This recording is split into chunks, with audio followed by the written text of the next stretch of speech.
Okay. May adlaw mga binati o minahal kong matalumnon. Welcome to my channel. Welcome to Ikot TV News, ang channel sa kalambuan sa lungsod sa Matalom. Okay, karon is February 20, 2023. Unya sa mga negosyante di ay nga ganahan magnegosyo diri sa lungsod sa Matalom, welcome mong tanan nga mo invest og business diri sa mong lungsod. Ang lungsod sa Matalom nanginahanglan og mga investor nga ganahan magnegosyo diri sa mong lungsod.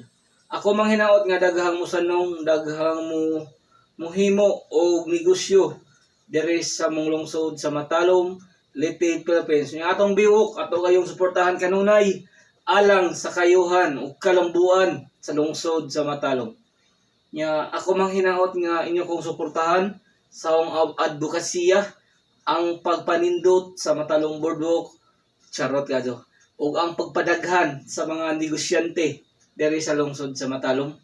Iko pipi anda mutabang sa lungsod ug moserbisyo sa katawhan sa lungsod sa Matalom.